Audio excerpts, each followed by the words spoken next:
Magluluto po tayo today ng ginataang bilo-bilo. Colored na bilo-bilo po ang gagawin natin para masaya. Ang bilo-bilo po ay rice balls at gawa po ito sa glutinous rice flour. Binignit po ang tawag namin sa ginataang bilo-bilo sa Cebu, pero hindi po kami naglalagay ng bilo-bilo. Ang nilalagay po namin ay landang or yung unprocessed na sago. Pastel blue, pink, at violet na bilo-bilo po ang gagawin natin. Red at blue lang po ang food color na nabili namin, pero i-mix lang po natin ang dalawang kulay para makagawa po tayo ng violet. For every 1 cup na glutinous flour, lalagyan po natin ng 1/4 cup na tubig na may 2 to 3 drops na food color. So, 1 cup para sa isang kulay. Imi-mix natin hanggang sa ma-achieve ang ganitong consistency at bibilugin natin into 3/4 inch na bilo-bilo.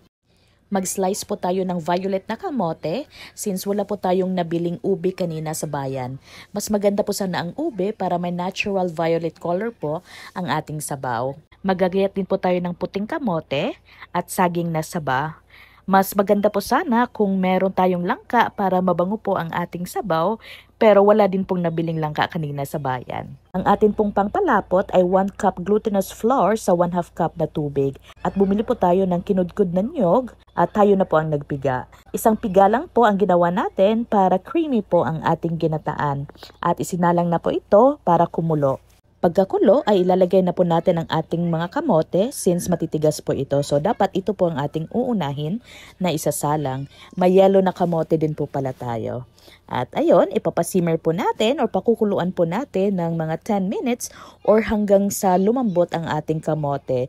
Lalagyan po natin ng 2 cups na brown sugar. Pwede nyo po dagdagan or pwede nyo po bawasan depende sa desired nyo po na tamis. At maya-maya ay ilalagay na po natin ang ating saging na saba. Ayan, so papasimmer po ulit. Kung bago lang po kayo sa channel namin, pakiclick po ng subscribe button at pakipindot na rin po ng notification bell para updated po kayo agad kung meron po kaming mga bagong uploads ng masasarap na niluluto namin. Ngayon po ay ilagay na po natin ang ating mga bilo-bilo. Ang ganda po ng pastel colors ng ating pink at blue na bilo-bilo. Siyempre maganda din po ang pagkakamix natin ng ating violet na bilo-bilo. Actually wala pong lasa ang bilo-bilo, bland lang po ito pero chewy. At maganda po ang texture pag nasa bibig na po natin. So papasimmer po natin ulit at pag lumutang na po ang ating mga bilo-bilo, ibig sabihin ay pwede na po nating ilagay ang ating sago. Luto na po itong ating sago kaya sa pinakahuli po natin nilagay. Pero kung uncooked po na sago ang nabili nyo, dapat po ay isabay nyo po yon sa paglagay ng ating mga kamote para maluto din po ito. Maputla po ang kulay ng ating sabaw dahil hindi po tayo nakabili ng ube.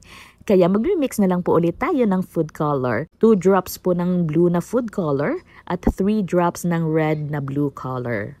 Yan, so halo-haluin lang po natin. Ang ganda po ng kulay. Halo-haluin po natin hanggang sa ma-achieve po natin ang light violet na kulay ng ating sabaw. Huwag naman po violet na violet dahil parang nakakatakot naman po tingnan yon. Yan, so halo-haluin lang po natin. At luto na po ang ating ginataang bilo-bilo. Parehong-pareho po ang lasa nito sa binignit ng Kabisayaan at Mindanao kaya it brings back childhood memories po talaga. Watery or hindi po malapot ang ating sabaw pero okay lang po yan dahil mainit pa po kasi. Maya-maya pag lumamig na po ito ay lalapot din po ang ating sabaw. So ayan po, kain na po tayo mga unata!